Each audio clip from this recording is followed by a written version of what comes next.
చెల్లిపోం ప్రార్థించుకుందాం. పరిస్థితులు గొడవలు కాకుండా మనం మంచి నాటకాలను స్థితి మొప్ప వేరే కాలే ఆరోగ్య చేయాలి కార్యక్రమం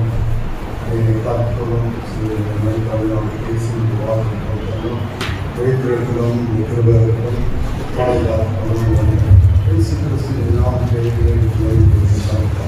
ఆమేన్.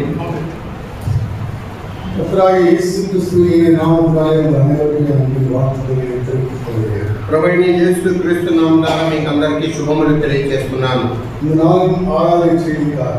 ఈ దినము ఆరాధన వర్తమానం కొరకై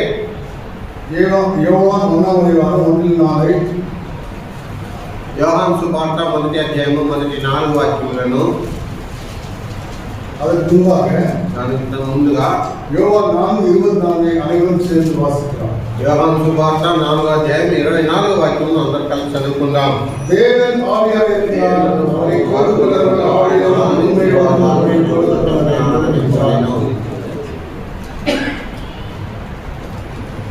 நாம் அனைவரும் இந்த நாட்களிலே மிகவும் கொடிய நாட்களாக இருந்து வாழ்ந்து கொண்டிருக்கிறோம். మనమందరం కూడా ఈ దుష్ట కాలంలో ఉండి మనం జీవిస్తున్నాం. நம்ம தேசத்திலே நடைபெற்று காரியம் நாம் அனைவருக்கும் தெரியும். మన దేశంలో జరుగుతున్న కార్యములు మీకు అందరికీ తెలుసును. நம் ஆண்டவர் எந்த அளவுக்கு உண்மையுள்ளவர் என்பதற்காக இந்த காரணத்தை சொல்கிறேன். ప్రభు ఎంతవరకు నమ్మకంగా ఉన్నాడని కారణము మనం చెప్తున్నాను. உலக பிரகாரமாக எவ்வளவு மோசமாக போய் கொண்டிருக்கிறார்கள் என்பதை நாம் அறிய வேண்டும். లోక ప్రకారంగా ఎంత మోసంగా ఏక దేశం వెళుతున్నదని మనం తెలుసుకోవాలి. మనకు తెలియం యూపీలో ప్రయాగ్రాజ్ நமக்கு தெரியும். ఆ యూపీలో ప్రయాగ్రాజ్ మనకు తెలుసు. அங்க என்ன நடந்து கொண்டிருக்கிறது நமக்கு நன்றாக தெரியும். అక్కడ ఏం జరుగుతున్నదని మనకు అందరికీ తెలుసు. మహాకుంభం செய்து கொண்டிருக்கிறார்கள்.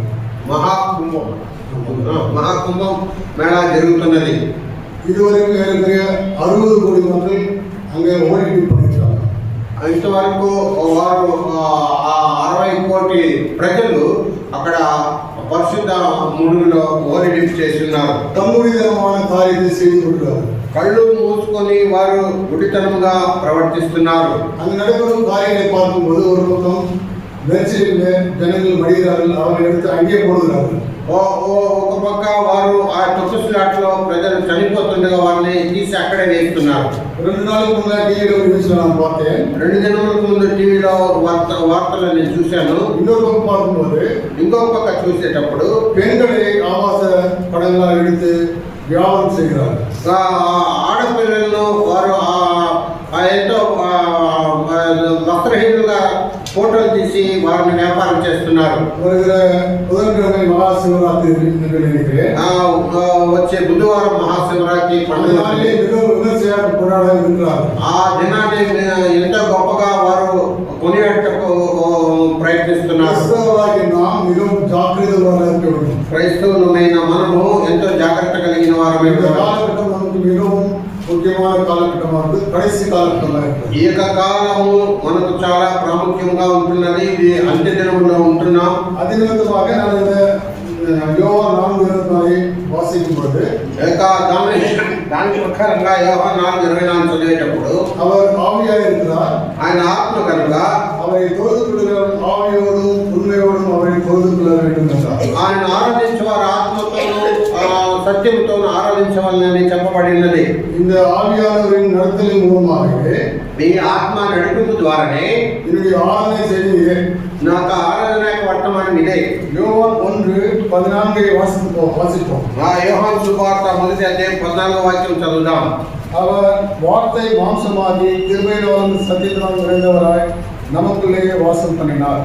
ఆ వాక్యం శరీరధారై కృపా సత్య సంపూర్ణంగా మన మధ్య నివసించెను. அவருடைய மகிமையை கண்டோம். அது பிதாவுக்கு ஒரே பிறனுடைய மகிமைக்கு ஏற்ற மகிமையாகவே இருந்தது. తండ్రి వలన కలిగిన అద్వితీయ కుమారుని మహిమ వలె మనము ఆయన మహిమను కనుగొంటిమి. நாம் பாடின பாடலும் கூட మనము పాడిన పాట కూడా 612వ పాట. இன்னொரு முறை என்னோடு கூட அந்த ஒரு சரணத்தை பாடுவோம். ఇంకొకసారి నాతో పాటు ఆ చరణాన్ని పాడదాం.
சொந்த వారంగా ప్రభువును ఆరాధించడానికి చేరువచ్చాను. ஆவியோடு உண்மையோடும் தொழுது கொள்ள வேண்டும். ఆయన ఆత్మతో సత్యంతో ఆరాధించాలి. அவர் அன்பு அற்புதமானது.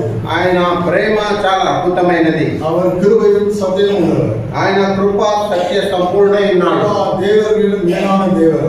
ఆ దేవతలందరికంటే గొప్ప దేవుడు అయినాడు.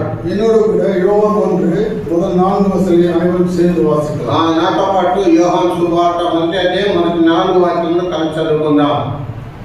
ఆదియందు వాక్యము వాక్యము దేవుని యొద్ద ఉండెను, వాక్యము దేవుడై ఉండెను. సమస్తము ఆయన మూలముగా కలిగెను. కలిగినది ఏదియో ఆయన లేకుండా కలగలేదు. ఆయనలో జీవమనిషిను అనేక మనుషులకు వెలుగు అయి ఉండెను. யோவான் 1 படிக்கும்போது நமக்கு மிகவும் அழகாக இருக்கிறது. యోహాను 1వ అధ్యాయం చదివేటప్పుడు చాలా చక్కగా ஆதியிலே வார்த்தை இருந்தது. ఆదియందు వాక్యం ఉండెను. அந்த வார்த்தை தேவனிடத்தில் இருந்தது. ఆ వాక్యము దేవుని యొద్ద ఉండెను. அந்த வார்த்தை தேவனாய் இருந்தது. ఆ వాక్యం దేవుడై ఉండెను. அந்த வார்த்தை தேவனிடத்தில் இருந்தது. அந்த வார்த்தை தேவனாய் இருந்தது. ఆ వాక్యము దేవుని యొద్ద ఉండెను. ఆ వాక్యము దేవుడై ఉండెను. அவர் தேவனோடு இருந்தார். ఆయన దేవునితో ఉన్నాడు. சகலமும் அவர் மூலமாய் உண்டாது. సమస్తమును ఆయన మూలంగా కలిగెను. அவருக்குள் ஜீவன் இருந்தது. ఆయనలో జీవము ఉన్నది. அந்த ஜீவன் நமக்குள் இருக்கிறது. ఆ జీవం మనలో ఉంటున్నది. அது நிமித்தம் இந்த காலை நேரத்திலே அவரை ஆராதிக்க வேண்டும். ఆ జీవం నిమిత్త ఉదయకాలం మనం ఆరాధించవలేను. அது மட்டுமல்லாமல் అది మాత్రమే కాదు, அந்த ஜீவன் மனுஷருக்கு ஒளியாய் இருந்தது. ఆ యొక్క జీవము మనుషులకు వెలుగై ఉండెను. 9వ వచనం படிக்கலாம். 9వ వాక్యం చదువుదాం. உலகத்திலே வந்து எந்த மனுஷனை பிரகாசிக்கிற ஒளி அந்த மெய்யான ஒளி. నిజమైన వెలుగు ఉండెను. అది లోకంలోనికి వచ్చో ప్రతి మనిషిని వెలిగించుతున్నది. நம் பாவம் இருந்த நம்ம வாழ்க்கையை ఈ యొక్క పాపం నిండిన ఈ జీవితంలో இந்த ஒளிமயமான வாழ்க்கையா மாற்றி அமைத்த இந்த ஒளி ఆ యొక్క నిజమైన వెలుగుగా మార్చిన ఆ యొక్క వెలుగు நாம் உலகத்திலே அவரை பிரகாசிக்கிறோம் என்பதை சற்று உணர்ந்து பார்ப்போம். కనుక మనము లోకంలో ఆయన ప్రకాశింప చేస్తున్నామని మనం ఆలోచిద్దాం. அவரை பிரகாசிக்கிறவர்களாய் நாம் இருந்தால், ఆయనను ప్రకాశించే వారంగా మనం ఉంటే இந்த காலை நேரத்தில் அவரை நாம் ஆராதிக்கலாம். ఈ ఉదయకాలం మనం ఆరాధించవచ్చు. அதே நேரத்தில் கூட అదే సమయంలో కూడా 12వ వచనத்தை అனைవரும் சேர்ந்து வாசிக்கலாம். 12వ వాక్యమును అందరూ కలిసి చదువుకుందాం. அவருடைய நாமத்தின் மேல் అంగీకరించిన వారికి అందరికీ అనగా తన నామమును విశ్వసించే వారికి దేవుని పేరున ఆయన అధికారం అనుగ్రహించెను. எவ்வளவு அருமையான ஸ்லாக்கியம் பாருங்கள். ఎంత గొప్ప శ్లాఘ్యం చూడండి. அவருடைய நாமத்தின் மேல் விசுவாசம் உள்ளவர்களாய், ఆయన నామమందు విశ్వాసం ఉంచు వారికి, அவரை ஏற்றுக்கொண்டவர்கள், ఆయన అంగీకరించిన వారికి, அவர்களுடைய பிள்ளைகளாகும்படி நமக்கு பாக்கியமாக, ఆయన పిల్లలటకు మనకు భాగ్యం అనుగ్రహించెను. అరుமையான பாக்கியம். ఎంత ప్రియమైన భాగ్యం అది. విశ్వాసం நமக்கு இருக்கிறதா? ఇలాంటి విశ్వాసం మనలో ఉంటున్నదా? இந்த விசுவாசம் நமக்கு இருந்தா, ఈ యొక్క విశ్వాసం మనలో ఉన్నట్లయితే உண்மையாகவே இந்த காலை நேரத்தில் நாம் அவரை ஆராதிக்கலாம். నిజముగానే ఈ ఉదయకాలం ఆయన ఆరాధించవచ్చు. நமக்குள் அவருடைய ஜீவன் இருந்தால், మనలో ఆయన జీవం ఉన్నట్లయితే உண்மையாகவே நாம் அவரை விசுவாசிக்கலாம். నిజంగా ఆయనను విశేషంగా ఆరాధించగలం. விசுவாசத்துக்கு ஒரு சம்பந்தத்தை பார்ப்போம். ఆ విశ్వాసం కలిగిన ఆ యొక్క కొన్ని కార్యం చూద్దాం. யோவான் 6 యోహాను సువార్త 6వ అధ్యాయము 47 అనంతరం சேர்ந்து వాసిద్దాం. 47వ వాక్యం కలిసి చదువుకుందాం. యోహాను సువార్త 6వ అధ్యాయం 47వ వాక్యం. విశ్వసించు వాడే నిత్య జీవం గలవాడు, జీవాహారం నేనే.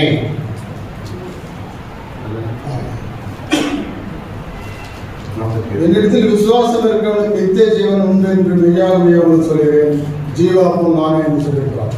నా యందు విశ్వసించువాడు నిత్య జీవం గలవాడు, జీవాహారం నేనే అంటారు. அவரை விசுவாசிக்கும் போது நமக்கு நித்திய ஜீவன் உண்டு. ఆయన విశ్వసించు వారమైతే మనకు నిత్య జీవం కలదు.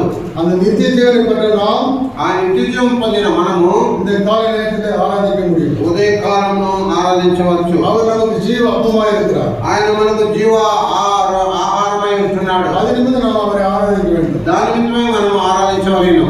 అదే நேரத்தில் கூட யோவான் 20 திருப்பிக்கிறோம். యోహాను సువార్త 20వ అధ్యాయం తిప్పుకుందాం.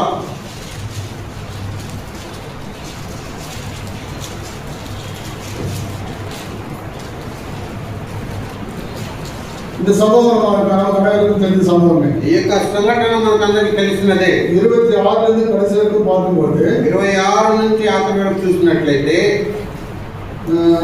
சீஷர்கள் வீட்டுக்குள்ளே இருந்தார்கள், தோமாவும் அவருடைய கூட இருந்தான்.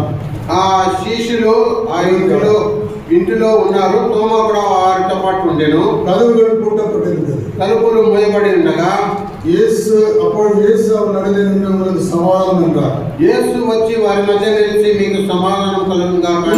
தோமாவனுக்கு நீ உன் விரலை நீங்கி என் கைகளை பார், உன் கையை நீங்கி என் விழாவினை போடு, அவிசுவாசி அவன் விசுவாசி என்றார். తర్వాత తోమాను చూసి నీ వేలు ఇటు చాచి నా చేతులు చూడుము, నీ చెయ్యి చాచి నా ప్రక్కలో ఉంచి అవిశ్వాసవి కాక విశ్వాసగా ఇండుమనెను. தோமாவுடைய விசுவாசத்தை பாருங்கள். తోమా యొక్క విశ్వాసం చూడండి. அவர் விழாவில் அவன் கை விரலை போட்டதுக்கு அப்புறம் தான் விசுவாசிக்கிறான். ఆయన యొక్క పక్కలో ఆయన యొక్క చేతి వ్రేని చూసి అన్నప్పుడే ఆయన విశ్వసిస్తున్నాడు. ஆண்டவர் என்ன சொல்ல 21 வசனத்திலே 29వ వాక్యంలో ప్రభువు ఏం సెలవిస్తున్నాడు? அதற்கு இயேசு, தோமாவே நீ என்னை கண்டதினாலே விசுவாசித்தாய், காணாதிருந்தும் விசுவாசிக்கிறவர்கள் பாக்கியவான்கள் என்றார். యేసు నీవు నన్ను చూచి నమ్మితివి, చూడక నమ్మిన వారు ధన్యులని అతనితో చెప్పాను. நம்முடைய விசுவாசம் கூட எப்படியாக இருக்க வேண்டும். మన విశ్వాసం కూడా ఈ రీతిగా ఉండవలేను. அவரை கண்டு விசுவாசி அவரை காணாமலே விசுவாசிகளாக இருக்க வேண்டும். ఆయన చూసి విశ్వసించక ఆయన చూడకుండానే విశ్వసించవాలి. நாம் அவரை தைரியமாக ஆராதிக்கலாம். కనుక ఆయన దేవుడిగా మనం ఆరాధించవలేను. இன்னொரு காரியமா கூட பார்க்கலாம். ఇంకొక కార్యం చూద్దాం. அவரை விசுவாசத்தை நாம் என்ன செய்ய வேண்டும்? ఆయన విశ్వసించే వారం మనం ఏం చేయవలెను? யோவான் 15 యోహాను సువార్త 15వ అధ్యాయం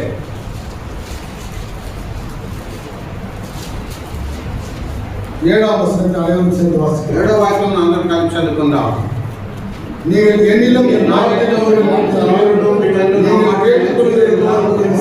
ఇష్టమో అడుగుడి, అది మీకు అనుగ్రహింపబడును. அவருடைய வார்த்தையை நிலைத்திருக்கும் போது ఆయన మాటలు మనం నిలిచి ఎడలా என்ன கேட்டாலும் அது நமக்கு நடக்கும்.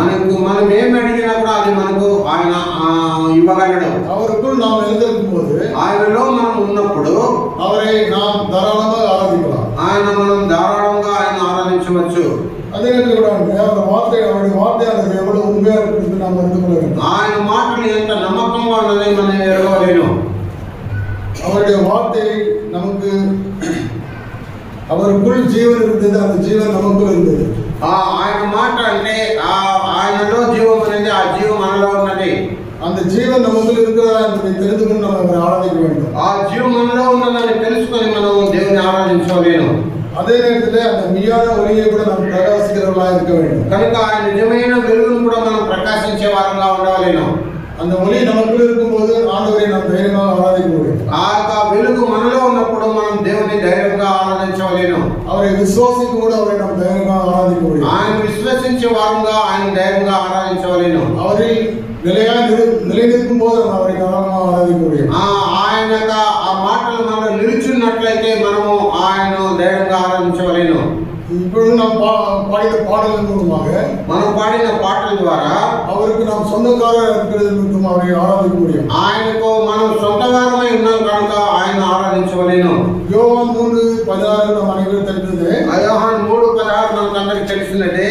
தேவன் தம்முடைய ஒரே பேரான குமாரனை விசுவாசிக்கிறவனோ அவன் கெட்டு போகாமல் நித்திய நடைமுறை அவர் தந்திரடி விடவாளத்தில் அன்பு கொண்டார். దేవుడు లోకం ఎంతో ప్రేమించను కాగా ఆయన తన ద్వితీయ కుమారుడిగా పుట్టిన వారిని విశ్వాసం నుంచి ప్రతివాడు నశింపక నిత్య జీవం పొందినట్లు ఆయనను అనుగ్రహించెను.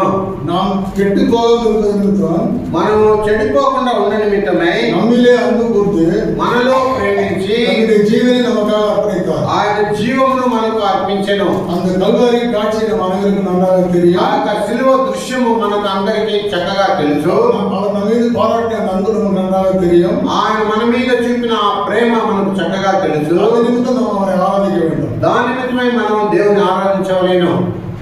அவர் వార్த்தை மிகவும் நமக்கு உண்மையாக இருக்கிறது. ఆయన మాట నిజంగా మనకు నమ్మకమైనదిగా ఉంటున్నది. மிகவும் வல்லமையாக இருக்கிறது. ఇంకా ఎక్కువ బలమైనదిగా ఉంటున్నది. அதே நிமித்தம் அவர் என்ன செய்தார்? దాని నిమిత్తమే ఆయన ఏం చేశాను?